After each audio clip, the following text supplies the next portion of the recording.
ಶ್ರೀಗುರುಭ್ಯೋ ನಮಃ ಪರಮಗುರುಭ್ಯೋ ನಮಃ ಶ್ರೀಮದಾನಂದತೀರ್ಥಭಗವತ್ಪಾದಾಚಾರ್ಯಗುರುಭ್ಯೋ ನಮಃ ವ್ಯಾಸಾಯ ಭವನಾಶಾಯ ಶ್ರೀಶಾಯ ಗುಣರಾಶಯೇ ಹೃದ್ಯಾಯ ಶುದ್ಧವಿದ್ಯಾಯ ಮಧ್ವಾಯ ಚ ನಮೋ ನಮಃ ಅಭ್ರಮಂ ಭಂಗರಹಿತಂ ಅಜಡಂ ವಿಮಲಂ ಸದಾ ಆನಂದತೀರ್ಥಮತುಲಂ ಭಜೆ ತಾಪತ್ರಯಾಪಹಂ ಶ್ರೀಮತೋ ರಾಘವೇಂದ್ರಸ್ಯ ನಮಾಮಿ ಪದಪಂಕಜೇ ಕಾಮಿತಾಶೇಷಕಲ್ಯಾಣಕಲನಾ ಕಲ್ಪಪಾದಪೌ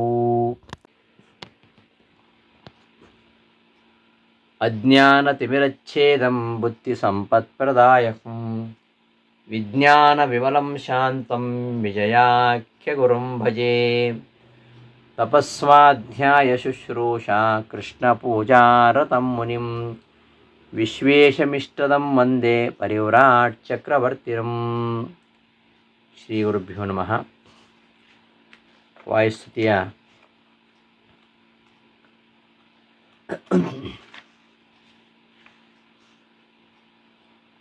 ಸಾನುಕ್ರೋಶೈರಜಸ್ರಂ ಜನಿಮೃತಿನಿರಯಾದ್ಯೋರ್ವಿಮಾಲಾವಿಲೇಸ್ಮಿನ್ ಸಂಸಾರಾಬ್ಧೋ ನಿಮಗ್ನಾಂ ಶರಣಮಶರಣಾನ್ ಇಚ್ಛತೋ ವೀಕ್ಷ್ಯಜಂತೂನ್ ಎಂಬ ಹಿಂದಿನ ಶ್ಲೋಕದಲ್ಲಿ ಬ್ರಹ್ಮಾದಿಗಳ ಪ್ರಾರ್ಥನೆಯನ್ನು ಮನ್ನಿಸಿ ಶ್ರೀಮನ್ನಾರಾಯಣನೇ ಸತ್ಯವತಿ ದೇವಿಯಲ್ಲಿ ವೇದವ್ಯಾಸರಾಗಿ ಆವಿರ್ಭವಿಸಿದ ಅಂತ ಹೇಳಿದರು. ಆದರೆ ಅವರ ಹೆಸರನ್ನು ಅಲ್ಲಿ ಹೇಳಿರಲಿಲ್ಲ. ಈ ಶ್ಲೋಕದಲ್ಲಿ ಪೂರ್ವಪ್ರಸಕ್ತ ಅಂತ ತೋರಿಸೋಕ್ಕೋಸ್ಕರವಾಗಿ ಅಸೌ ಅಂತ ಹೇಳಿದ್ದಾರೆ. ಸತ್ಯವತಿಯ ಮಗನಾಗಿ ಅವತಾರ ಮಾಡಿದಂತಹ ಭಗವಂತನೇ ಈ ವೇದವ್ಯಾಸರು. ಈ ಮಹರ್ಷಿಗಳು ಬ್ರಹ್ಮಾದಿ ದೇವತೆಗಳಿಗೂ ಜೈಮಿನ್ಯಾದಿ ಪ್ರಖ್ಯಾತ ಮಹರ್ಷಿಗಳಿಗೂ ಸಹ ವಿದ್ಯೋಪದೇಶ ಮಾಡಿದಂತಹ ಸರ್ವೋತ್ತಮ ಗುರುಗಳು.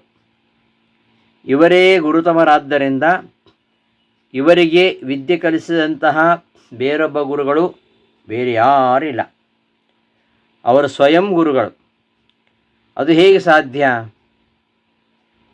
ಅಂದರೆ, ಇವರು ಅನಾದಿ ನಿತ್ಯ ಜ್ಞಾನಾನಂದಾದಿ ಅನಂತ ಗುಣಪರಿಪೂರ್ಣರಾಗಿದ್ದಾರೆ, ಸರ್ವಜ್ಞ ಶಿಖಾಮಣಿಗಳಾಗಿದ್ದಾರೆ, ಸರ್ವಸಮರ್ಥರಾಗಿದ್ದಾರೆ, ಅನಂತ ವೇದರಾಶಿಗಳನ್ನು ಸುಸ್ಪಷ್ಟವಾಗಿ ಅನಾದಿ ಕಾಲದಿಂದ ಅರಿತವರು.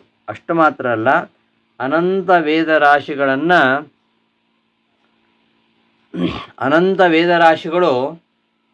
ಹೊಗಳಿದರೂ ಕೂಡ, ಎಷ್ಟು ಹೊಗಳಿದರೂ ಇವರ ಅನಂತ ಗುಣಗಳನ್ನು ಹೇಳಲಿಕ್ಕೆ ಆಗೋದಿಲ್ಲ.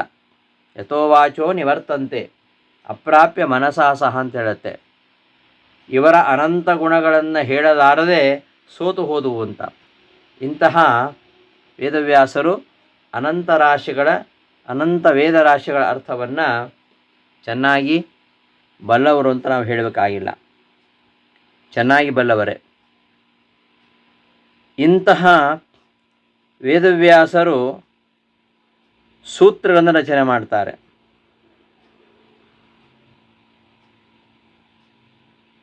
ಯಾಕೆ ಸೂತ್ರ ರಚನೆ ಮಾಡಿದ್ವು ಅಂದರೆ, ಈ ವೇದಗಳು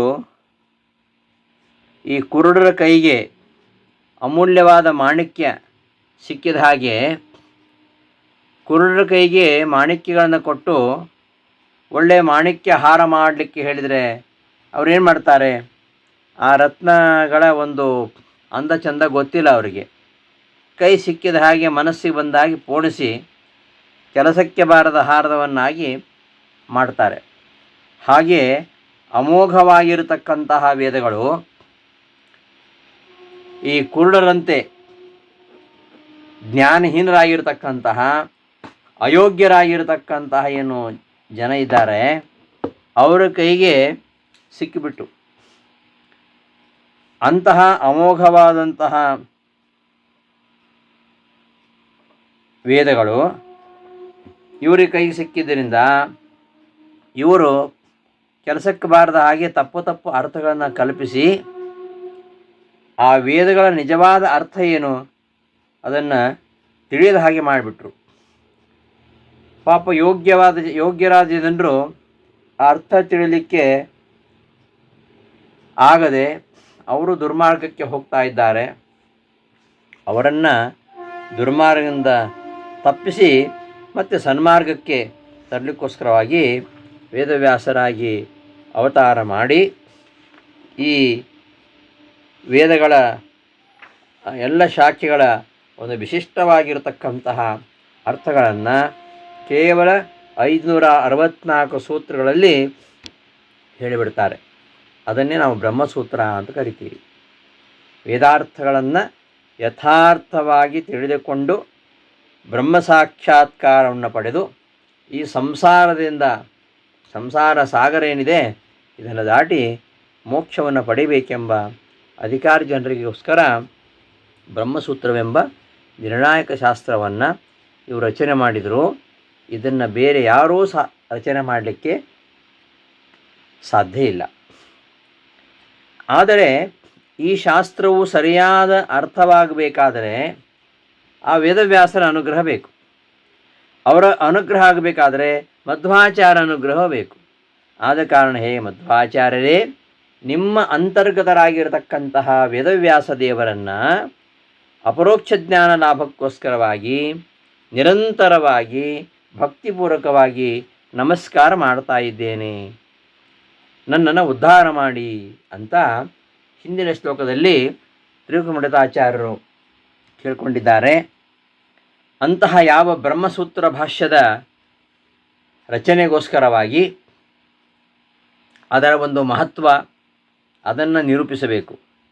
ಬ್ರಹ್ಮಸೂತ್ರಗಳ ಮಹತ್ವ ಏನು, ಅದರ ಪ್ರಸಕ್ತಿ ಏನು. ಈ ಯಾವುದೇ ಗ್ರಂಥ ಆರಂಭ ಮಾಡಬೇಕಾದ್ರೆ ಈ ವಕ್ತಾನುಕೂಲ, ಶ್ರೋತ್ರಾನುಕೂಲ, ಪ್ರಸಂಗಾನುಕೂಲ ಇರಬೇಕು. ಅಂಥದ್ದೆಲ್ಲ ಇದೆಯಾ? ಹಿಂದಿನ 2 ಶ್ಲೋಕಗಳಲ್ಲಿ ಆಪ್ತಿ ಮೂಲತ್ವವನ್ನು ತೋರಿಸಲಿಕ್ಕೋಸ್ಕರವಾಗಿ ವೇದವ್ಯಾಸರ ಬಗ್ಗೆ ಹೇಳಿದರು. ವೇದವ್ಯಾಸ ರಚನೆ ಮಾಡಿದವರಾದ್ದರಿಂದ ಅವರು ಆಪ್ತರು, ಅವರು ಎಂಥವರು, ಅವರ ಬಗ್ಗೆ ಹಿಂದಿನ 2 ಪದ್ಯಗಳಲ್ಲಿ ನಿರೂಪಣೆ ಮಾಡಿದರು. ವಕ್ತಾನುಕೂಲ್ಯ, ಇನ್ನು ಶ್ರೋತ್ರಾನುಕೂಲ್ಯವನ್ನು ಕೂಡ ಹೇಳಿ ಆಯಿತು. ಯಾಕೆಂದರೆ ಕೇಳೋರಿಲ್ಲ ಅಂತಾದರೆ ಈ ಗ್ರಂಥ ಯಾರಿಗೆ? ಕೇಳೋರಿರಬೇಕು. ಈ ಸಂಸಾರದಲ್ಲಿ ತೊಳಲಾಡ್ತಾ ಇರತಕ್ಕಂತಹ ಸಜ್ಜನರಿಗೋಸ್ಕರವಾಗಿ ಬ್ರಹ್ಮಾದಿ ದೇವತೆಗಳು ಹೋಗಿ ನಾರಾಯಣನಲ್ಲಿ ಪ್ರಾರ್ಥನೆ ಮಾಡಿದರು. ಅವರ ಪ್ರಾರ್ಥನೆಗೆ ಅನುಗುಣವಾಗಿ ನಾರಾಯಣ ವೇದವ್ಯಾಸರಾಗಿ ಅವತಾರ ಮಾಡಿತು. ಹಾಗಾಗಿ ಈ ಜಿಜ್ಞಾಸುಗಳು ಸಂಸಾರದಿಂದ ಮುಕ್ತರಾಗಲು ಬಯಸಿದಂತಹ ಜಿಜ್ಞಾಸುಗಳು ಇದಕ್ಕೆ ಶ್ರೋತ್ರಾನುಕೂಲ್ಯನೂ ಇದೆ, ಹಾಗೆಯೇ ಪ್ರಸಂಗಾನುಕೂಲ್ಯವೂ ಕೂಡ ಇದೆ. ಈ ವೇದಗಳು ಕುರುಡರಂತೆ ಇರತಕ್ಕಂತಹ ದುಷ್ಟರ ಕೈಗೆ ಸಿಕ್ಕಿ ಅವರು ಅಪಾರ್ಥ ಮಾಡಿದಾಗ ಯೋಗ್ಯರಾದ ಜನರು ಅದನ್ನು ಅರ್ಥ ಮಾಡಿಕೊಳ್ಳಕ್ಕಾಗದೆ ಅವರೆಲ್ಲ ದುರ್ಮಾರ್ಗಗಾಮಿಗಳಾಗ್ತಾಯಿದ್ರು. ಅದನ್ನು ತಪ್ಪಿಸುವಂತಹ ಪರಿಸ್ಥಿತಿ ಬಂದಿತ್ತು. ಮೇಲಾಗಿ ಗೌತಮರ ಶಾಪದಿಂದಾಗಿ ಜ್ಞಾನ ನಾಶವಾಗ್ತಾ ಹೋಗ್ತಾ ಇತ್ತು. ಈ ಒಂದು ಪ್ರಸಂಗ ಇರೋದರಿಂದಾಗಿ ಬ್ರಹ್ಮಸೂತ್ರಗಳ ರಚನೆಗೆ ಪ್ರಸಂಗಾನುಕೂಲ್ಯವೂ ಕೂಡ ಇದೆ.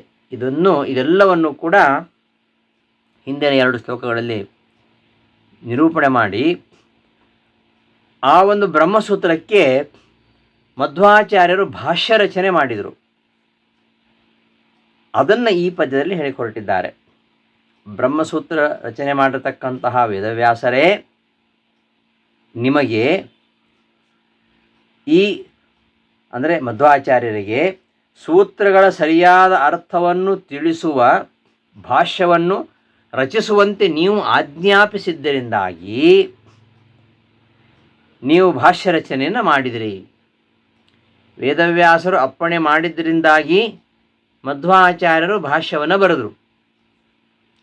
ಮಧ್ವಾಚಾರ್ಯರು ಬದರಿಗೆ ಹೋಗಿದ್ದಾಗ ವೇದವ್ಯಾಸರು ಹೇಳ್ತಾರೆ, ಹೋಗಿ ಭಾಷ್ಯ ರಚನೆ ಮಾಡುವಂತ. ಹಾಗಾಗಿ ವೇದವ್ಯಾಸರ ಆಜ್ಞೆಯಂತೆ ಸೂತ್ರಗಳ ಸರಿಯಾದ ಅರ್ಥವನ್ನು ತಿಳಿಸುವ ಭಾಷ್ಯವನ್ನು ರಚನೆ ಮಾಡಿದಿರಿ, ಅದರ ಜೊತೆಗೆ ಪರಮತಗಳನ್ನು ನಿರಾಕರಣೆ ಮಾಡಿದಿರಿ. ಪರಮತಗಳನ್ನು ನಿರಾಕರಣೆ ಮಾಡಬೇಕು. ಮಾಡದೆ ಹೋದರೆ ಏನಾಗುತ್ತೆ ಅಂದರೆ 21 ಭಾಷ್ಯಗಳಿವೆ, ಅದರ ಹಾಗೆ 21ನೇ ಭಾಷ್ಯ ಕೂಡ ಇದು ಕೂಡ ಸರಿಯಾಗಿರುವಂಥದ್ದು ಅಂತ ಕಲ್ಪನೆ ಬಂದುಬಿಡತ್ತೆ. ಯಾವುದು ಓದಿದ್ರೇನು ಅವರು ಬರೆದಿದ್ದಾರೆ, ಇವರು ಬರೆದಿದ್ದಾರೆ, ಯಾವುದೋ ಒಂದು ಓದಿದರಾಯಿತು ಅಂತ. ಹಾಗಲ್ಲ. ಆ ಎಲ್ಲ ಭಾಷ್ಯಗಳು ಪರಮತಗಳ ಭಾಷ್ಯಗಳೆಲ್ಲ ನಿರಾಕರಣ ಮಾಡದೆ ಹೋದರೆ ಅವುಗಳು ಸರಿಯಾಗಿ ಇರ್ಬೋದು ಅಂತ ಕಲ್ಪನೆ ಬರೋದ್ರಿಂದ ನಿಮ್ಮ ಭಾಷ್ಯದಲ್ಲೇ ಆ ಎಲ್ಲ ದುರ್ಭಾಷ್ಯಗಳನ್ನು ನಿರಾಕರಣೆ ಮಾಡಿ ಬ್ರಹ್ಮಸೂತ್ರ ಭಾಷ್ಯವನ್ನು ರಚಿಸಿದಿರಿ ಅಂತ ಈ ಮುಂದಿನ ಪದ್ಯದಲ್ಲಿ ವಿಜ್ಞಾಪನೆ ಮಾಡಿಕೊಳ್ಳಿಕ್ಕೆ ಹೊರಟಿದ್ದಾರೆ. ಆಜ್ಞಾಂ ಅನ್ಯೈರಧಾರ್ಯಾಂ ಸರಿಸಿ ಪರಿಸರದ್ ರಶ್ಮಿ ಕೋಟೀರ ಕೋಟೌ ಕೃಷ್ಣಸ್ಯ ಕ್ಲಿಷ್ಟಕರ್ಮ ದದಧನುಸರಣಾದರ್ಥಿತೋ ದೇವಸಂಘೈಃ ಭೂಮಾವಾಗತ್ಯ ಭೂಮನ್ನಸುಕರ ಮಕರೋ ಬ್ರಹ್ಮಸೂತ್ರಸ್ಯ ಭಾಷ್ಯಂ ದುರ್ಭಾಷ್ಯಂ ಯಸ್ಯ ದಸ್ಯೋ ಮಣಿಮತ ಉದಿತಂ ವೇದ ಸದ್ಯುಕ್ತಿಭಿಸ್ತ್ವಂ.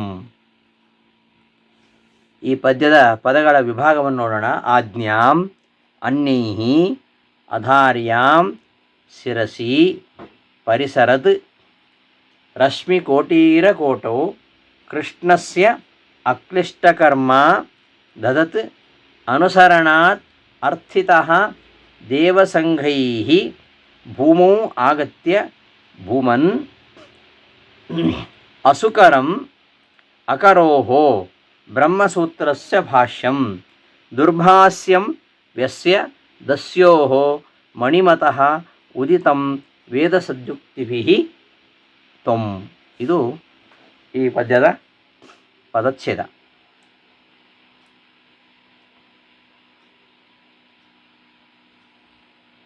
ಇಲ್ಲಿ 3 ವಾಕ್ಯಗಳಿವೆ. ಕೃಷ್ಣಸ್ಯ ಆಜ್ಞಾಂ ಶಿರಸಿ ದದತ್, ಶ್ರೀಹರಿಯ ಆಜ್ಞೆಯನ್ನು ಶಿರಸಾವಹಿಸಿದ ನೀವು ಈ ಕಾರ್ಯವನ್ನು ಮಾಡಿದಿರಿ ಅಂತ. ಅದು ಎಂಥದ್ದು? ಅನ್ಯೈಃ ಅಧಾರ್ಯಾಂ ಪರಿಸರದ್ ರಶ್ಮಿ ಕೋಟೀರ ಕೋಟೌ, ಬೇರೆ ಯಾರಿಂದಲೂ ಆಗದೇ ಇರತಕ್ಕಂತಹ ಕಾರ್ಯವನ್ನು ನೀವು ಮಾಡಿದಿರಿ ಅಂತ. ನಿಮಗೆ ಸಾಧ್ಯನಾ ಅಂದರೆ ನಿಮ್ಮ ಕಾರ್ಯ ಎಲ್ಲ ಅಂಥದ್ದೇ, ನಿಮ್ಮ ಕೆಲಸ ಯಾವತ್ತೂ ಪರ್ಫೆಕ್ಟೇ. ಯಾಕೆಂದರೆ ಹೇಳ್ತಿದ್ದಾರೆ ಅಕ್ಲಿಷ್ಟ ಕರ್ಮ, ನಿಮ್ಮ ಕರ್ಮ ಎಲ್ಲ ಅಕ್ಲಿಷ್ಟ, ಕ್ಲೇಶವಿಲ್ಲದೆ ಕೆಲಸ ಮಾಡ್ತಕ್ಕಂಥವ್ರು ನೀವು. ಯಾವುದೇ ಕ್ಲೇಶವಿಲ್ಲದೆ, ಯಾವುದೇ ದೋಷವಿಲ್ಲದೆ ಕರ್ಮವನ್ನು ಮಾಡ್ತಕ್ಕಂಥವರು.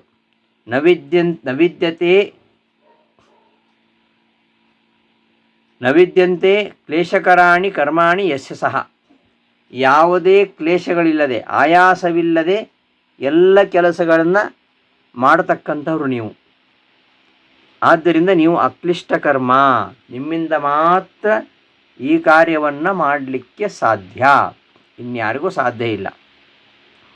ಕೆಲವರು ಏನು ಮಾಡ್ತಾರೆ, ಏನೋ ಕೆಲಸ ಮಾಡಬೇಕು ಅಂತ ಸಂಕಲ್ಪ ಮಾಡ್ತಾರೆ, ಸಂಕಲ್ಪ ಮಾಡಿದರೂ ಕೆಲಸ ಆರಂಭಿಸೋದಿಲ್ಲ. ಇನ್ನು ಕೆಲವರು ಆರಂಭಿಸ್ತಾರೆ, ವಿಘ್ನ ಬಂದಾಗ ಅರ್ಧಕ್ಕೆ ಬಿಟ್ಟುಬಿಡ್ತಾರೆ, ಪೂರ್ಣಗೊಳಿಸೋದಿಲ್ಲ. ಅಥವಾ ಪೂರ್ಣಗೊಳಿಸಿದರೂ ಅದರಲ್ಲಿ ಅನೇಕ ಲೋಪದೋಷಗಳು ಇರ್ತವೆ, ಅಥವಾ ಕಷ್ಟಪಟ್ಟು ಮುಗಿಸ್ತಾರೆ. ಆದರೆ ಮಧ್ವಾಚಾರ್ಯ ವಿಷಯದಲ್ಲಿ ಇಂತಹ ಯಾವ ನ್ಯೂನತೆಗಳು ಇರುವುದಿಲ್ಲ.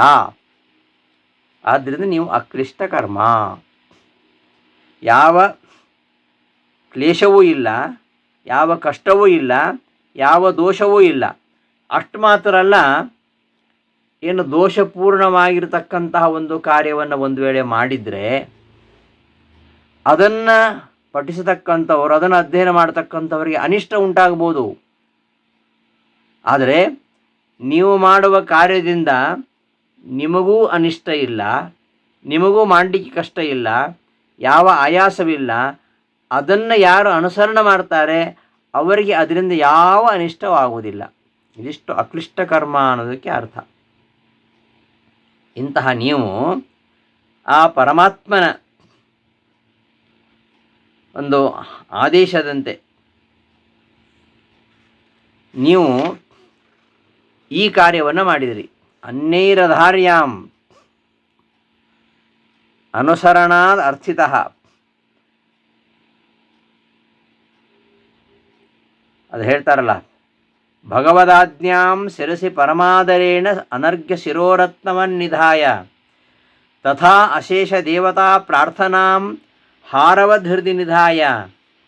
ಭಗವಂತನ ಆಜ್ಞೆಯನ್ನು ಅನರ್ಘ್ಯ ಶಿರೋರತ್ನದಂತೆ ಪರಮ ಆದರದಿಂದ ಶಿರಸಾವಹಿಸಿ ಮಾಡ್ತಕ್ಕಂಥವ್ರು ನೀವು.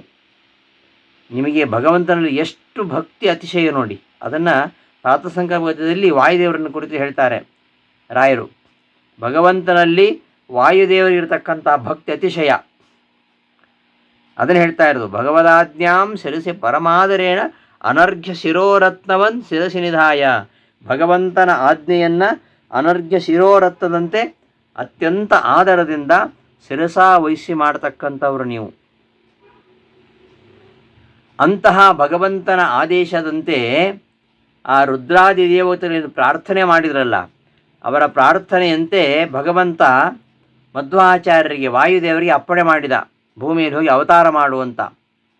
ಅಂತಹ ಆದೇಶವನ್ನು ಆದೇಶ ಮೌಲಿ ಮಣಿ ಮುಜ್ವಲ ವರ್ಣಮೇನಂ ಬದ್ಧಾಂಜಲಿರ್ಮರ್ದನರ್ಘ್ಯಮದತ್ತ ಮೂರ್ಧ್ನ ಹಾರಾವಲೀಮಿವ ಹೃದ ವಿಭುಧೇಂದ್ರಿಯಾಂಚಾಂ ಬಿಭ್ರನ್ ನಿಜಾನ್ ಅನುಜಿಘಕ್ಷು ಅವಾಚಿ ತೀರ್ಷತ್ ಎಂಬುದಾಗಿ ಮಧ್ವದೇವರು ಹೇಳಿದ ಹಾಗೆ, ನೀವು ಭಗವಂತನ ಆಜ್ಞೆಯನ್ನು ಶಿರಸಾವಹಿಸಿ ಅವತಾರ ಮಾಡಿದವರು ಇತರರಿಗೆ ಆಜ್ಞಾಂ ಅನ್ಯೈಧರ ಅಧಾರ್ಯಾಮ್ ಅಂತ ಹೇಳುವ ಹಾಗೆ ಇತರರಿಗೆ ಯಾರಿಂದಲೂ ಸಾಧ್ಯ ಇಲ್ಲ ಆ ಕಾರ್ಯವನ್ನು ಮಾಡಲಿಕ್ಕೆ. ಅದನ್ನು ಹೇಳ್ತಾರೆ ಪರಮಾತ್ಮ ಮಧ್ವಜದಲ್ಲಿ. ನಾಥಕ್ಕಲೋ ತ್ರಿಯಗಹೋತಿರನುದ್ಭೂಷು ಬ್ರಹ್ಮಾಣಮಪ್ಯನವತಾರಮನಾದಿದೃಕ್ಷು ಸರ್ವಜ್ಞಮನ್ಯಮನವೇಕ್ಷಸಕಾರಿ ವೀರ್ಯಂ ಸ್ಮೇರಾನನೋ ಭುವನ ಜೀವನಮಾಭಭಾಷೆ. ಭುವನ ಜೀವನ ಅವನು, ವಾಯುದೇವರು ಜಗತ್ತಿನ ಜೀವನ.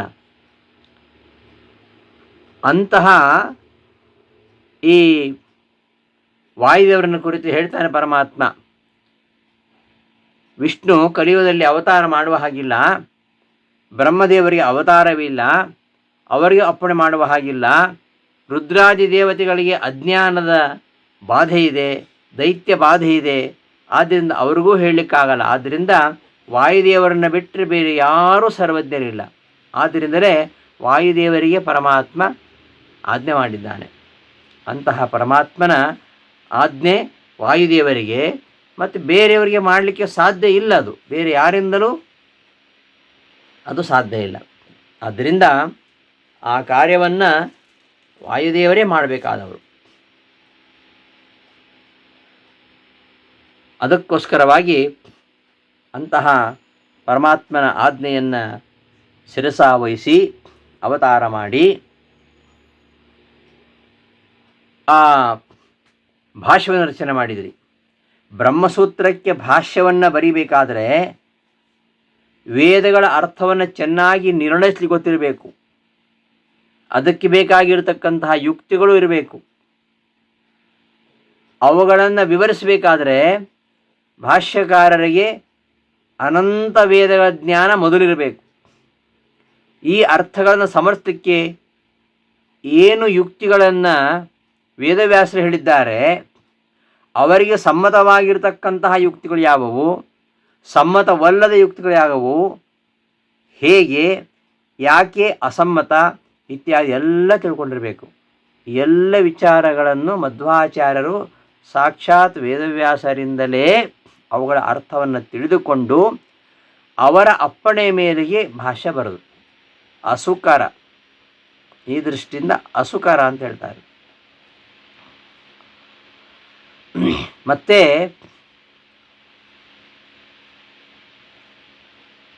ಇಂತಹ ಭಾಷ್ಯವನ್ನು ಬರಿಬೇಕಾದರೆ ವಾಯುದೇವರಿಗೆ ಮಾತ್ರ ಸಾಧ್ಯ.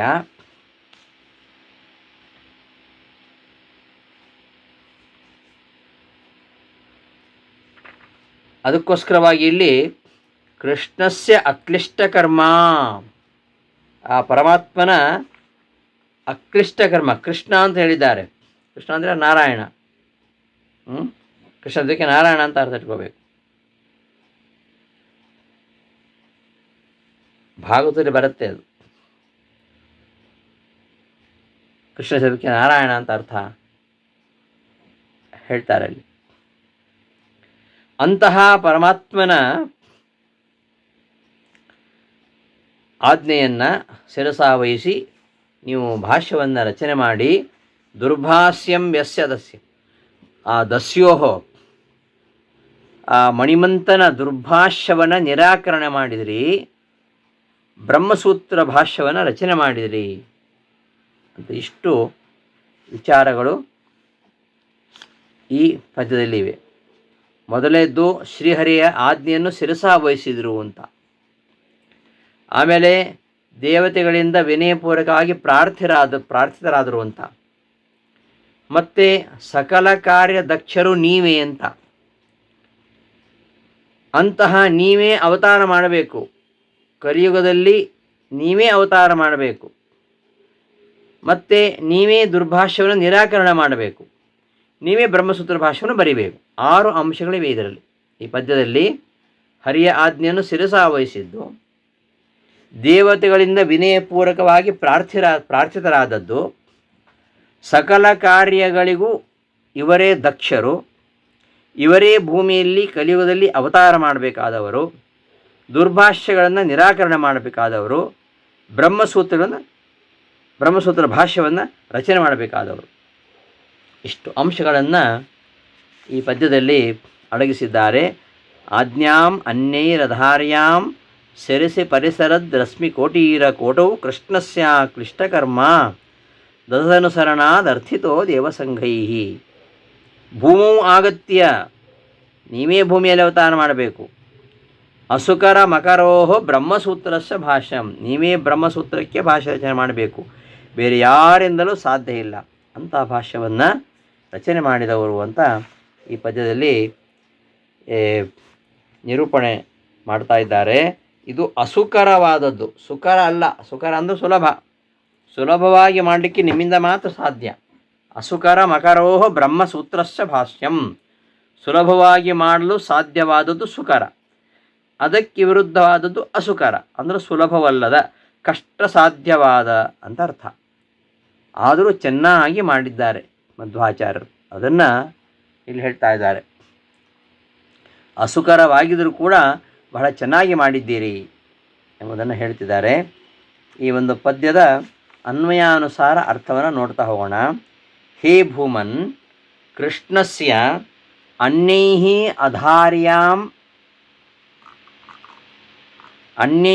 ಅಧಾರ್ಯಾಂ ಆಜ್ಞಾಂ ಪರಿಸರದ್ರಶ್ಮಿಕೋಟೀರಕೋಟೌ ಶಿರಸಿ ದದತ್ ದೇವಸಂಘೈಃ ಅನುಸರಣಾದ್ ಅರ್ಥಿತಃ ಅಕ್ಲಿಷ್ಟಕರ್ಮ ತ್ವಂ ಭೂಮೌ ಆಗತ್ಯ ದಸ್ಯೋಃ ಮಣಿಮತಃ ಉದಿತಂ ದುರ್ಭಾಷ್ಯಂ ವೇದಸದ್ಯುಕ್ತಿಭಿಃ ವ್ಯಸ್ಯ ಅಸುಕರಂ ಬ್ರಹ್ಮಸೂತ್ರ ಭಾಷ್ಯಂ ಅಕರೋಹೋ ಅಂತ ನೋಡಿ. 6 ವಿಷಯ ಇದೆ ಇಲ್ಲಿ. ಹೇ ಭೂಮನ್, ಹೇ ಮಹಾಮಹಿಮೆಯುಳ್ಳಂತಹ ಮುಖ್ಯ ಪ್ರಾಣನೇ, ಕೃಷ್ಣಸ್ಯ ನೋಡಿ ಮೊದಲನೇ ಅಂಶ, ಕೃಷ್ಣಸ್ಯ ಶ್ರೀಮನ್ನಾರಾಯಣನ ವೇದವ್ಯಾಸರ, ಅನ್ಯೈಃ ಅಧಾರ್ಯಾಂ ಪರಮಾತ್ಮನ ಆಜ್ಞೆಯಂತೆ ಅವತಾರ ಮಾಡಿದವರು, ಪರಮಾತ್ಮನ ಆಜ್ಞೆಯಂತೆ ಭಾಷ್ಯ ರಚನೆ ಮಾಡಿದವರು. ಕೃಷ್ಣಸ್ಯ ಶ್ರೀಮನ್ನಾರಾಯಣನ ಹಾಗೂ ವೇದವ್ಯಾಸರ, ಅನ್ಯೈಃ ಅಧಾರ್ಯಾಂ ಬೇರೆಯವರಿಂದ ಪರಿಪಾಲಿಸುವುದಕ್ಕೆ ಸಾಧ್ಯವಲ್ಲದ ಆಜ್ಞಾಂ ಅಪ್ಪಣೆಯನ್ನು, ಪರಿಸರದ್ರಶ್ಮಿಕೋಟೀರ ಕೋಟೌ ಪರಿಸರದ್ ಸುತ್ತಲೂ ಹರಡಿಕೊಳ್ಳುತ್ತಾ ಇರತಕ್ಕಂತಹ ರಶ್ಮಿ ಪ್ರಕಾಶದ ಕಿರಣವುಳ್ಳ, ಕೋಟೀರ ಕಿರೀಟದ, ಕೋಟವು ತುದಿಯುಳ್ಳಂತಹ,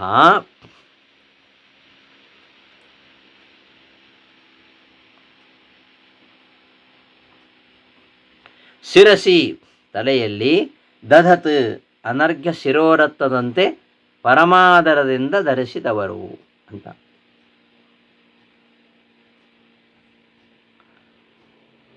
ಇನ್ನು ಎರಡನೇ ಅಂಶ, ದೇವಸಂಘೈ ರುದ್ರಾದಿ ದೇವತಾ ಸಮೂಹಗಳಿಂದ ಅನುಸರಣೆಯನ್ನು ಮಾಡಿ ಅರ್ಥಿತಃ ಪ್ರಾರ್ಥಿತರಾದವರು. ಎಲ್ಲ ರುದ್ರಾದೇವತೆಗಳು ಇವರನ್ನು ಅನುಸರಿಸಿ ಇವರನ್ನು ಪ್ರಾರ್ಥನೆ ಮಾಡಿದ್ರಿಂದ ಅವರ ಪ್ರಾರ್ಥನೆಯಂತೆ ನೀವು ಈ ಕಾರ್ಯವನ್ನು ಮಾಡಿದವರು ಅಂತ. ಅರ್ಚಿತಃ ಪ್ರಾರ್ಥಿತರಾದ. ಮೂರನೇ ಅಂಶ, ಅಕ್ಲಿಷ್ಟ ಕರ್ಮ, ಅನಾಯಾಸವಾಗಿ ಕೆಲಸವನ್ನು ಮಾಡಲು ಸಮರ್ಥರಾದ ತ್ವಂ ನೀವು. ನಾಲ್ಕನೇದ್ದು, ಭೂಮೌ ಆಗತ್ಯ, ಭೂಮಿಯಲ್ಲಿ ಆಗತ್ಯ ಬಂದು ಅಂದರೆ ಅವತಾರ ಮಾಡಿ. ಮಧ್ವಜದ ಹೇಳಿಕೆಯ ಪ್ರಕಾರ ಮಹಾಬದರಿಗೆ ಹೋಗಿ ವೇದವ್ಯಾಸರನ್ನು ಕಂಡು ಅವರ ಮತ್ತು ಬದರಿನಾರಾಯಣನ ಆಜ್ಞೆಯನ್ನು ಪಡೆದು ಮತ್ತೆ ಬಂದು ಅಂತ ಆತ ಅರ್ಥವನ್ನು ಕೂಡ ಇಲ್ಲಿ ಇಟ್ಕೋಬೋದು. ಇನ್ನು ಮುಂದಿನ ಅಂಶ, ದಸ್ಯೋಹೋ, ಕಳ್ಳ ಅಂದರೆ ಭಗವಂತ ನಿರ್ಗುಣ ಅಂತ ವಾದಿಸಿ ಭಗವಂತನ ಗುಣಗಳನ್ನು ಮುಚ್ಚಿಟ್ಟು ಜಗತ್ತು ಸುಳ್ಳು ಅಂತ ಹೇಳಿದ್ದರಿಂದಾಗಿ ಜಗತ್ ಸತ್ಯತ್ವವನ್ನು ಅಪಹಾರ ಮಾಡಿದವನು ಇವನು ಮಣಿಮಂತ. ಅಂತಹ ಮಣಿಮಂತನೇ ಮೊದಲಾದ 21 ಜನರಿಂದ ಉದಿತಂ ರಚಿತವಾಗಿರ್ತಕ್ಕಂತಹ ದುರ್ಭಾಷ್ಯಂ 21 ದುರ್ಭಾಷ್ಯಗಳನ್ನು ವೇದ ಸದ್ಯುಕ್ತಿಭಿ, ವೇದ ಆಗಮ ಪ್ರಮಾಣಗಳಿಂದಲೂ ಸದುಕ್ತಿಭಿ, ವೇದ ಆಗಮ ಪ್ರಮಾಣಗಳಿಂದಲೂ ಸದುಕ್ತಿಭಿ ಪ್ರಬಲವಾದ ಯುಕ್ತಿಗಳಿಂದಲೂ ವ್ಯಸ್ಯ ನಿರಾಕರಿಸಿ ಅಸುಕರಂ ಸುಲಭವಾಗಿ ರಚಿಸಲು ಸಾಧ್ಯವಿಲ್ಲದ ಬ್ರಹ್ಮಸೂತ್ರದ ಭಾಷ್ಯವನ್ನು ಅಕರೋಹೋ ಮಾಡಿದಿರಿ, ರಚನೆ ಮಾಡಿದಿರಿ. ಇದು ಈ ಪದ್ಯದ ಅನ್ವಯಾನುಸಾರ ಅರ್ಥ. ಹೇ ಮಹಾಮಹಿಮರಾಗಿರ್ತಕ್ಕಂತಹ ಮಧ್ವಾಚಾರ್ಯರೇ, ಹಿಂದಿನ ಶ್ಲೋಕದಲ್ಲಿ ನಿವೇಸಿಕೊಂಡಾಗೆ ಕೃಪಾ ಸಮುದ್ರರಾಗಿರತಕ್ಕಂತಹ ವೇದವ್ಯಾಸರು ಸಜ್ಜನರ ಉಪಕಾರಕ್ಕಾಗಿ ಬ್ರಹ್ಮಸೂತ್ರಗಳನ್ನು ರಚನೆ ಮಾಡಿದರು. ಆದರೆ ಕಲಿಗಾಲವು ಪ್ರಾಪ್ತವಾದಾಗ ಮಣಿಮಂತನೇ ಮೊದಲಾದ ಅನೇಕ ದುರಾತ್ಮರು ಬ್ರಹ್ಮಸೂತ್ರಗಳಿಗೆ ಅಪಾರ್ಥವನ್ನು ಹೇಳಿ 21 ದುರ್ಭಾಷ್ಯಗಳನ್ನು ರಚನೆ ಮಾಡಿ ಅಪಪ್ರಚಾರ ಮಾಡಿದರು. ಇದರಿಂದ ಪುನಃ ಜ್ಞಾನ ಅಸ್ತವ್ಯಸ್ತವಾದಾಗ ಸಜ್ಜನರ ಮನಸ್ಸಿನಲ್ಲಿ ಭಗವಂತನ ವಿಚಾರ ಅಳಿಸಿಹೋಯಿತು. ಅವರು ಸನ್ಮಾರ್ಗ ಭ್ರಷ್ಟರಾಗಿ ತಪ್ಪು ದಾರಿ ಹಿಡಿದು ಈ ದುಸ್ಥಿತಿಯನ್ನು ಕಂಡು ಖಿನ್ನರಾಗಿರತಕ್ಕಂತಹ ಬ್ರಹ್ಮರುದ್ರಾದಿ ದೇವತೆಗಳು ಜ್ಞಾನೋದ್ಧಾರ ಮಾಡಿ ಸಜ್ಜನರನ್ನು ಸಲಹಬೇಕು ಎಂಬುದಾಗಿ ಭಗವಂತನಲ್ಲಿ ಪ್ರಾರ್ಥನೆ ಮಾಡಿಕೊಂಡರು. ಈ ಒಂದು ಮಹತ್ಕಾರ್ಯ ಸಾಧನೆಯನ್ನು ಮಾಡಲಿಕ್ಕೆ ಬೇರೆ ಯಾರಿಗೂ ಶಕ್ಯ ಇಲ್ಲ ಅಂತ ತಿಳಿದು ತಾನು ಕಲಿಯುಗದಲ್ಲಿ ಅವತಾರ ಮಾಡುವ ಹಾಗಿಲ್ಲ ಅಂತ ಹೇಳಿ ಬ್ರಹ್ಮದೇವರಿಗೆ ಅವತಾರ ಇಲ್ಲ ಎಂಬ ಕಾರಣದಿಂದ ಬೇರೆಯವರೆಲ್ಲ ಅಜ್ಞಾನಕ್ಕೆ ದೈತ್ಯಾವೇಶಕ್ಕೆ ಒಳಗಾಗ್ತಾರೆ. ಆದ್ದರಿಂದ ಆ ಪರಮಾತ್ಮ ನಿಮ್ಮ ಮೂಲ ರೂಪಕ್ಕೆ ಈ ಜ್ಞಾನ ಕಾರ್ಯವನ್ನು ನಿರ್ವಹಿಸುವಂತೆ ಆಜ್ಞೆ ಮಾಡಿದ. ಅದನ್ನು ಅನುಸರಿಸಿ ರುದ್ರಾದಿ ದೇವತೆಗಳು ಕೂಡ ಭಿನ್ನವಿಸಿಕೊಂಡರು. ಆದ್ದರಿಂದ ತಾವು ಭಗವಂತನ ಆಜ್ಞೆಯನ್ನು ಅನರ್ಘ್ಯ ಶಿರೋರತ್ನದಂತೆ ಪರಮಾದರದಿಂದ ಶಿರಸಾವಹಿಸಿ ದೇವತೆಗಳ ಈ ಒಂದು ಭಿನ್ನವನ್ನು ಹೂವಿನ ಹಾರದಂತೆ ಹೃದಯದಲ್ಲಿ ಧಾರಣ ಮಾಡಿ ಭೂಮಿಯಲ್ಲಿ ಮಧ್ವಾಚಾರ್ಯರಾಗಿ ಅವತಾರ ಮಾಡಿದಿರಿ. ಮುಂದೆ ಪ್ರಾಪ್ತವಯಸ್ಕರಾದಾಗ ಹಿರೇಬದರಿಗೆ ಹೋಗಿ ವೇದವ್ಯಾಸರ ಸಂದರ್ಶನ ಮಾಡಿ ಅಲ್ಲಿ ಶಾಸ್ತ್ರ ಶ್ರವಣ ಮಾಡಿ ಬಂದ್ರಿ. ಬರುವಾಗ ನಾರಾಯಣ ದೇವರ ದರ್ಶನಕ್ಕೆ ಹೋಗಿದ್ದಾಗ ಆ ಭಗವಂತ ತಮಗೆ ಸೂತ್ರ ಭಾಷ್ಯವನ್ನು ರಚಿಸುವಂತೆ ಆಜ್ಞೆ ಮಾಡಿದ. ಅದರಂತೆ ತಾವು ಆ ಬ್ರಹ್ಮಸೂತ್ರಗಳಿಗೆ ಅದುವರೆಗೆ ರಚಿತವಾಗಿದ್ದಂತಹ ದುರ್ಭಾಷ್ಯಕಾರರಿಂದ ರಚಿತವಾಗಿರತಕ್ಕಂತಹ 21 ಕುತ್ಸಿತ ಭಾಷ್ಯಗಳನ್ನು ಶ್ರುತಿಸ್ಮೃತಿ ಪುರಾಣ ಇತಿಹಾಸಗಳ ಆಗಮೋಕ್ತಿಗಳ ಆಧಾರದಿಂದ ನಿರಾಕರಣೆ ಮಾಡಿ ಅದ್ಭುತವಾಗಿರತಕ್ಕಂತಹ ಬ್ರಹ್ಮಸೂತ್ರ ಭಾಷ್ಯವನ್ನು ರಚನೆ ಮಾಡಿದ್ರಿ ಅಂತ ಈ ಪದ್ಯದಲ್ಲಿ ನಿರೂಪಿಸ್ತಾ ಇದ್ದಾರೆ. ಏನಿದು ಬ್ರಹ್ಮಸೂತ್ರ? ಬ್ರಹ್ಮಸೂತ್ರದಲ್ಲಿ ಏನಿದೆ? ಬ್ರಹ್ಮಸೂತ್ರ ಅಂತ ಯಾಕೆ ಹೆಸರು? ಬ್ರಹ್ಮ ಅಂದರೆ ವೇದ ಅಂತ ಅರ್ಥ ಇದೆ. ಈ ವೇದಗಳು ಅನಂತವಾಗಿವೆ. ಆಪಾತತಃ ನೋಡುವಾಗ ಒಂದಕ್ಕೊಂದು ವಿರುದ್ಧವಾಗಿದ್ದಂತೆ ಕಾಣ್ತವೆ. ಉದಾಹರಣೆಗೆ ಅಗ್ನಿ ಸೂಕ್ತದಲ್ಲಿ ಅಗ್ನಿ ಸರ್ವೋತ್ತಮ ಅಂತ ಹೇಳ್ತಾರೆ, ಅವನೇ ಸಕಲಕ್ಕೂ ಆಧಾರ ಅಂತ ಹೇಳ್ತಾರೆ. ಇಂದ್ರ ಸೂಕ್ತ, ರುದ್ರಾದಿ ಸೂಕ್ತಗಳಲ್ಲಿಯೂ ಅವರವರೇ ಶ್ರೇಷ್ಠ ಅಂತ ಪ್ರತಿಪಾದನೆ ಮಾಡ್ತಾರೆ. ಒಂದು ಶಾಖೆಯಲ್ಲಿ ಸಪ್ತಪ್ರಾಣಾಹ ಅಂತ ಹೇಳ್ತಾರೆ, ಇನ್ನೊಂದು ಕಡೆ ದ್ವಾದಶವಾಯೇತಿಯ ಪ್ರಾಣಾಹ ಅಂತ ಹೇಳ್ತಾರೆ. ಆದರೆ ಈ ಉಪಕ್ರಮಾದಿ ತಾತ್ಪರ್ಯಲಿಂಗಗಳಿಂದ ನಾವು ಪರೀಕ್ಷೆ ಮಾಡಿದಾಗ ಯಾವ ವಿರೋಧವೂ ಕೂಡ ಅಲ್ಲಿ ಇಲ್ಲ.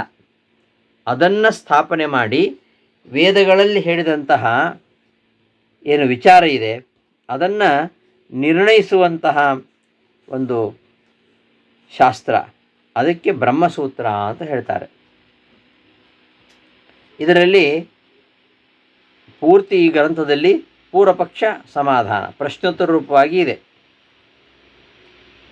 ಈ ಶಾಸ್ತ್ರಕ್ಕೆ ಉತ್ತರ ಮೀಮಾಂಸಾ ಅಂತ ಹೆಸರು ಇದೆ. ಇದು ಸೂತ್ರ ರೂಪವಾಗಿದೆ. ಸೂತ್ರ ಅಂದರೆ ಅಲ್ಪಾಕ್ಷರಮಸಂದಿಗ್ಧಂ ಸಾರವದ್ ವಿಶ್ವತೋಮುಖಂ ಅಂತ ಹೇಳಿದ ಹಾಗೆ ಇದು ಅಲ್ಪಾಕ್ಷರವುಳ್ಳದ್ದಾಗಿರುತ್ತೆ, ಕೆಲವೇ ಅಕ್ಷರ ಇರ್ತವೆ. ಈ ಸೂತ್ರಗಳು ಹೇಳಿರ್ತಕ್ಕಂತಹ ಅತ್ಯಂತ ಸಂಕ್ಷಿಪ್ತವಾಗಿರ್ತಕ್ಕಂತಹ ವಿಚಾರ ಅದನ್ನು ವಿವರವಾಗಿ ವಿವರಿಸಬೇಕು. ಸೂತ್ರಾರ್ಥೋ ವರ್ಣ್ಯತೆ ಯತ್ರ ಪದೈ ಸೂತ್ರಾನುಕಾರಿಭಿಃ ಅಂತ ಭಾಷೆ ಲಕ್ಷಣ ಹೇಳ್ತಾರೆ.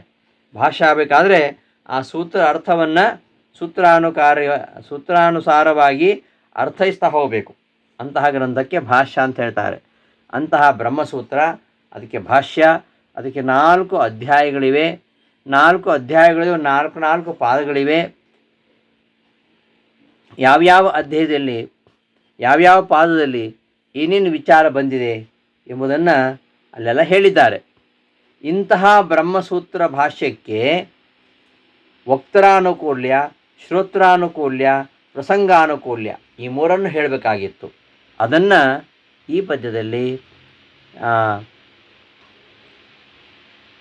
ಅದನ್ನು ಕೂಡ ಇಲ್ಲಿ ನಿರೂಪಣೆ ಮಾಡಿದ್ದಾರೆ.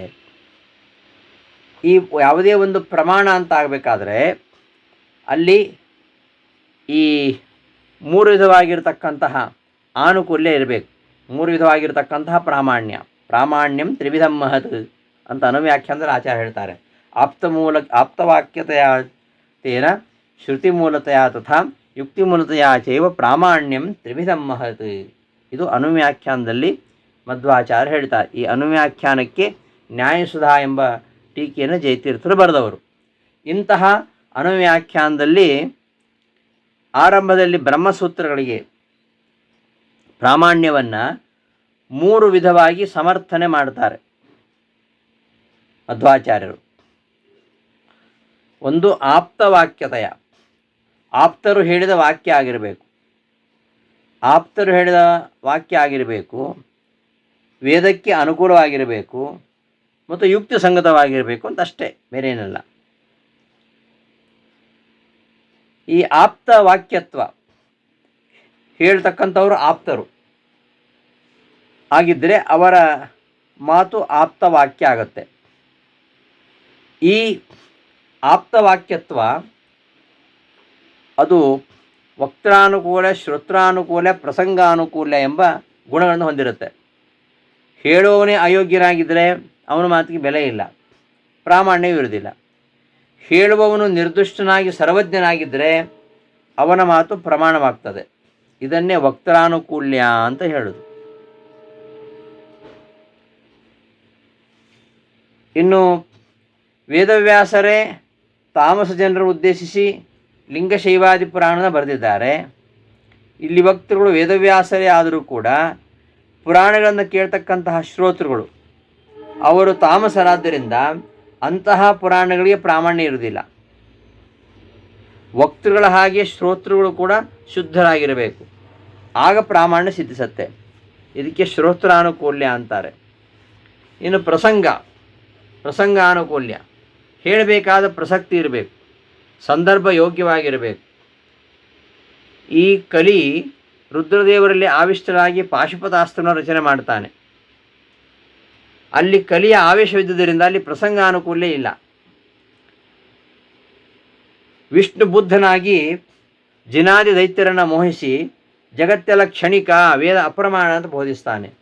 ಅಲ್ಲಿಯೂ ಕೂಡ ಪ್ರಸಂಗಾನುಕೂಲ ಇಲ್ಲ, ಪ್ರಸಂಗ ದುಷ್ಟವಾಗಿದೆ. ಅದು ದುಷ್ಟವಾದ್ದರಿಂದ ಅಲ್ಲಿ ಬೋಧನೆಯು ದೂಷಿತ. ಹೀಗೆ ಪ್ರಸಂಗ ಶುದ್ಧವಾಗಿರಬೇಕು. ಹಾಗಿದ್ದರೆ ಅದು ಪ್ರಸಂಗಾನುಕೂಲ್ಯ ಅಂತ ಹೇಳ್ತಾರೆ. ಹೀಗೆ ವಕ್ತೃಶ್ರೋತೃ ಪ್ರಸಕ್ತೀನಾಂ, ವಕ್ತೃಶ್ರೋತೃ ಪ್ರಸಕ್ತಿ ಈ ಮೂರೂ ಅನುಕೂಲವಾಗಿದ್ದರೆ ಅದು ಆಪ್ತಿ ಅಂತ ಆಗತ್ತೆ. ಅಂತಹ ಆಪ್ತನಾದವನು ಹೇಳಿದರೆ ಅದು ಪ್ರಮಾಣ. ವಕ್ತೃಶ್ರೋತೃ ಪ್ರಸಕ್ತೀನಾಂ ಯದಾಪ್ತಿ ಅನುಕೂಲತಾ ಅಂತ ಅಲ್ಲಿ ನಿರೂಪಣೆ ಮಾಡಿದ್ದಾರೆ. ಹೀಗೆ ಬ್ರಹ್ಮಸೂತ್ರ ರಚನೆ ಮಾಡಿರ್ತಕ್ಕಂಥವರು ಗುಣಗಳ ನಿಲಯನಾಗಿರ್ತಕ್ಕಂತಹ ಸಾಕ್ಷಾತ್ ನಾರಾಯಣ. ಆದ್ದರಿಂದ ವಕ್ತರಾನುಕೂಲ್ಯ ಇದೆ. ಅವನನ್ನು ಬ್ರಹ್ಮರುದ್ರ ದೇವತೆಗಳು, ಋಷಿಗಳು, ಮನುಷ್ಯೋತ್ತಮರು ಇವರಿಗೋಸ್ಕರವಾಗಿ ರಚನೆ ಮಾಡಿದ್ದರಿಂದ ಶ್ರೋತ್ರಾನುಕೂಲ್ಯ ಇದೆ. ಬ್ರಹ್ಮರುದ್ರಾದಿಗಳಿಂದ ಪ್ರಾರ್ಥಿತನಾಗಿರ್ತಕ್ಕಂತಹ ವೇದವ್ಯಾಸರು ವೇದಾರ್ಥ ನಿರ್ಣಯಕ್ಕೋಸ್ಕರವಾಗಿ ಈ ಗ್ರಂಥ ರಚನೆ ಮಾಡಿದರು. ಆದ್ದರಿಂದ ಪ್ರಸಂಗಾನುಕೂಲ್ಯ ಇದೆ. ಹೀಗೆ ಉತ್ತಮವಾಗಿರ್ತಕ್ಕಂತಹ ಆಪ್ತಿ ಮೂಲತ್ವ ಇದೆ. ಇನ್ನು ಒಂದೊಂದು ಸೂತ್ರವೂ ಕೂಡ ಅನೇಕ ಶ್ರುತಿವಾಕ್ಯಗಳಿಗೆ ನಿರ್ಣಾಯಕವಾಗಿವೆ. ಆದ್ದರಿಂದ ಶ್ರುತಿ ಮೂಲತ್ವ ಇದೆ.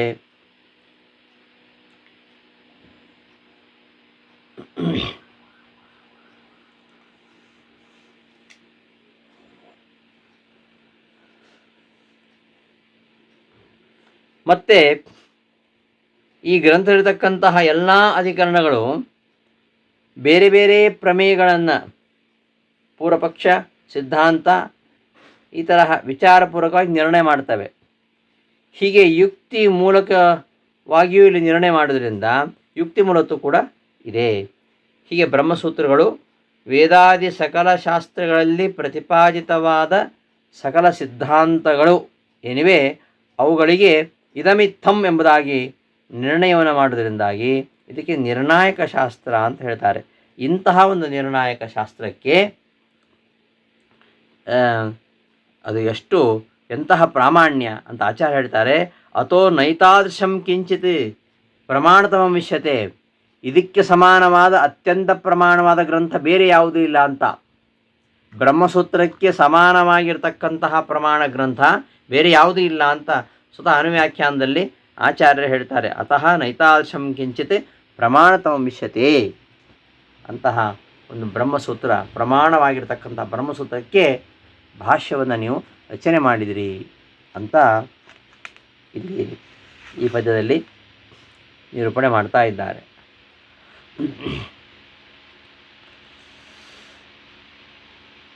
ಇನ್ನು ಇದನ್ನು ವೇದವ್ಯಾಸ ಪರವಾಗಿ ಅರ್ಥ ಮಾಡಬೇಕಲ್ಲ. ಇಷ್ಟೊತ್ತು ನಾವು ಮುಖ್ಯ ಪ್ರಾಣದ ಮಧ್ವಾಚಾರ್ಯ ಪರವಾಗಿ ಅರ್ಥ ಮಾಡಿದ್ವಿ. ವೇದವ್ಯಾಸರ ಪರವಾಗಿ ಅರ್ಥ ಹೇಗೆ ಅಂದರೆ, ಹೇ ವೇದವ್ಯಾಸ ದೇವರೇ, ನೀವು ಬ್ರಹ್ಮಾದಿ ದೇವತೆಗಳಿಗಿಂತಲೂ ಉತ್ತಮರು.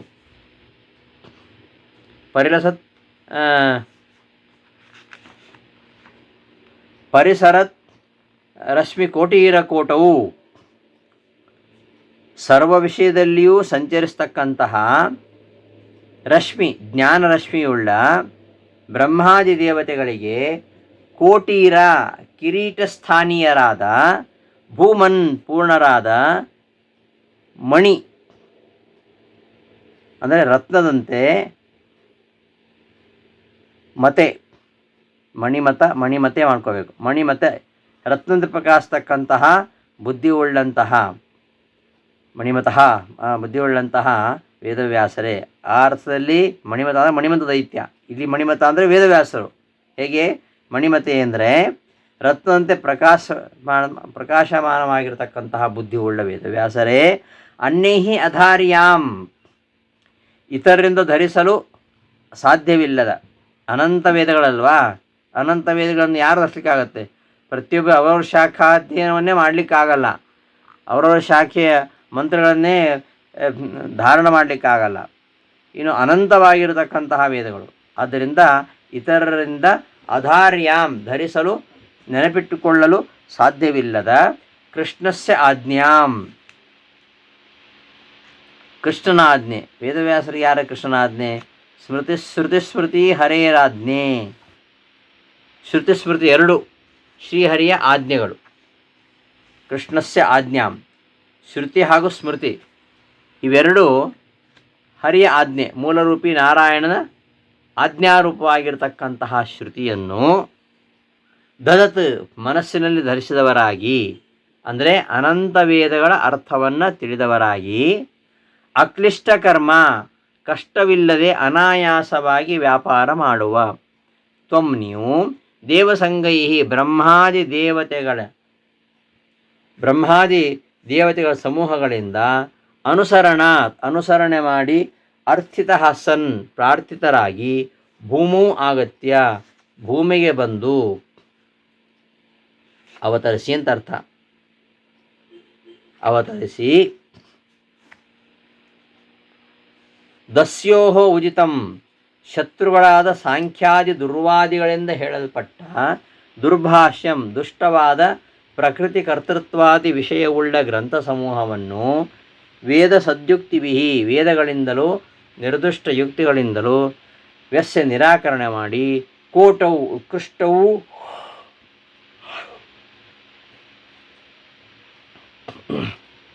ನಿರಾಕರಣೆ ಮಾಡಿ ಕೋಟವು ಶ್ರುತ್ಯಾದಿಗಳಿಂದ ವಿಚಾರ ಮಾಡಲ್ಪಡಲಾಗಿ ಶಿರಸಿ ಬ್ರಹ್ಮಾದಿಗಳ ಶಿರಸಿರತಕ್ಕಂತಹ ನಿಶ್ಚಿತವಾದ ಅಸುಕರಂ ವಾಯುದೇವರಿಗೆ ಉತ್ಪಾದಕರಾದ, ಅಸು ಅಂದರೆ ವಾಯುದೇವರು, ವಾಯುದೇವರಿಗೆ ಉತ್ಪಾದಕರಾದ ಅಥವಾ ಇತರರಿಂದ ಮಾಡಲು ಅಶಕ್ಯವಾದ ಬ್ರಹ್ಮ ಗುಣಪೂರ್ಣವಾದ ವಿಷ್ಣು ಸ್ವರೂಪವನ್ನೇ ಸೂತ್ರ ಸಮುದಾಯಕ್ಕೆ ಭಾಷ್ಯಂ ಪ್ರತಿಪಾದ್ಯವನ್ನಾಗಿ ಆ ವಿಷ್ಣುವಿನ ಸ್ವರೂಪವನ್ನೇ ಸೂತ್ರ ಹೇಳ್ತಾ ಇದೆ, ಬ್ರಹ್ಮಸೂತ್ರ ಹೇಳ್ತಾ ಇದೆ ಅಂತ ಸೂತ್ರ ಸಮುದಾಯಕ್ಕೆ ಆ ವಿಷ್ಣುವಿನ ಸ್ವರೂಪವನ್ನೇ ಬ್ರಹ್ಮ ಗುಣಪೂರ್ಣ ಆಗಿರತಕ್ಕಂಥ ವಿಷ್ಣು ಸ್ವರೂಪವನ್ನೇ ಭಾಷ್ಯಂ ಪ್ರತಿಪಾದ್ಯವನ್ನಾಗಿ ಅಕರೋಹೋ ಮಾಡಿದಿರಿ ಅಂತ ವೇದವ್ಯಾಸರನ್ನು ಕೂಡ ಕುರಿತು ವೇದವ್ಯಾಸರೇ ನೀವು ಬ್ರಹ್ಮಾದಿ ಸಕಲ ದೇವತೆಗಳಿಗೂ ಇಂತಲೂ ಸರ್ವೋತ್ತಮರಾಗಿದ್ದೀರಾ, ಜ್ಞಾನಾನಂದಾದಿ ಪರಿಪೂರ್ಣರಾಗಿದ್ದೀರಾ, ಮಣಿಗಳು ಥಳಥಳಿಸುವ ಹಾಗೆ ನೀವು ಸ್ವಪ್ರಕಾಶದಿಂದ ಪ್ರಜ್ವಲಿಸ್ತಾ ಇದ್ದೀರಾ, ವೇದಗಳು ಅನಂತವಾದ್ದರಿಂದ ಆ ಎಲ್ಲ ವೇದಗಳನ್ನು ಎಲ್ಲರೂ ಸಮಗ್ರವಾಗಿ ಗ್ರಹಿಸಲಿಕ್ಕೆ ಸಾಧ್ಯ ಇಲ್ಲ. ಆದರೂ ನೀವು ವಿಶಿಷ್ಟ ವೇದಗಳ ಅರ್ಥವನ್ನು ಸುಸ್ಪಷ್ಟವಾಗಿ ಬಲ್ಲವರಾಗಿದ್ದೀರಿ. ಎಲ್ಲ ವ್ಯಾಪಾರಗಳನ್ನು ಅತ್ಯಂತ ಸುಲಭವಾಗಿ ಲೀಲಾರೂಪವಾಗಿ ನಡೆಸ್ತಕ್ಕಂಥವರು. ಇಂತಹ ನಿಮ್ಮನ್ನು ಬ್ರಹ್ಮಾದಿ ದೇವತೆಗಳು ಪ್ರಾರ್ಥಿಸಿಕೊಂಡಾಗ ನೀವು ಭೂಮಿಯಲ್ಲಿ ವ್ಯಾಸರಾಗಿ ಅವತಾರ ಮಾಡಿ ದುರ್ಜನರಿಂದ ಪ್ರಣೀತವಾಗಿರತಕ್ಕಂತಹ ಸಾಂಖ್ಯ ನ್ಯಾಯ ವೈಶೇಷಿಕಾದಿ ದುಷ್ಟದರ್ಶನಗಳನ್ನು ವೇದವಾಕ್ಯಗಳಿಂದಲೂ ಸದ್ಯುಕ್ತಿಗಳಿಂದಲೂ ಕೂಡ ನಿರಾಕರಣೆ ಮಾಡಿ ವೇದಗಳು ಅಪೌರುಷೇಯ ಅಂತ ತಿಳಿಸಿ ವಿಷ್ಣುವೇ ಸಕಲ ವೇದ ಪ್ರತಿಪಾದ್ಯ ಅಂತ ಸ್ಥಾಪಿಸಿ ವೇದಗಳಲ್ಲಿ ಹೇಳಿರತಕ್ಕಂತಹ ಗುಣಗಳನ್ನೇ ಸೂತ್ರರೂಪವಾಗಿ ರಚಿಸಿದಿರಿ ಅಂತ ವೇದವ್ಯಾಸ ಪರವಾಗಿಯೂ ಕೂಡ ಈ ಶ್ಲೋಕದ ಅರ್ಥವನ್ನು ಹೇಳ್ಬೋದು. ಹಾಗೆ ಹರಿಪರವಾಗಿರತಕ್ಕಂಥ ಅರ್ಥವನ್ನು ಕೂಡ ಹೇಳಲಿಕ್ಕೆ ಬರುತ್ತೆ.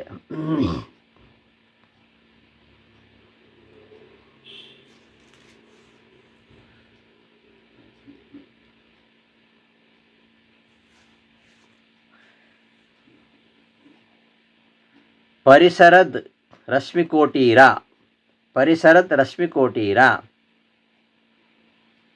ಅಷ್ಟಿಟ್ಕೊಳ್ಬೇಕು.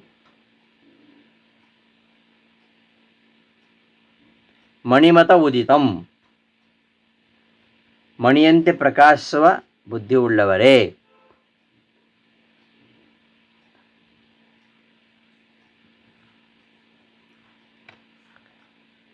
ಭೂಮನ್ ಸರ್ವೋತ್ತಮ ಅಂತ, ಸಕಲ ಗುಣಪರಿಪೂರ್ಣ ಅಂತ.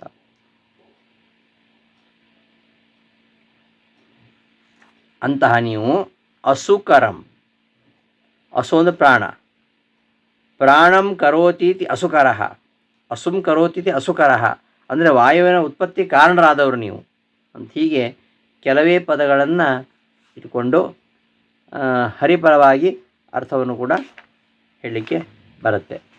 ಹೀಗೆ ಈ ಪದ್ಯಕ್ಕೆ 3 ರೀತಿಯ ಹರಿಪರವಾಗಿ, ವೇದವ್ಯಾಸ ಪರವಾಗಿ, ಮಧ್ವಾಚಾರ ಪರವಾಗಿ 3 ರೀತಿಯಲ್ಲಿ ಅರ್ಥವನ್ನು ಹೇಳಲಿಕ್ಕೆ ಬರುತ್ತೆ.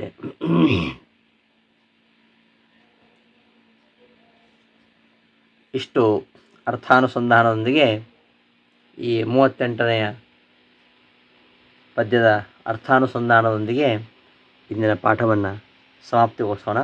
ಶ್ರೀಕೃಷ್ಣ ಅರ್ಪಣಮಸ್ತು. ಧನ್ಯವಾದಗಳು.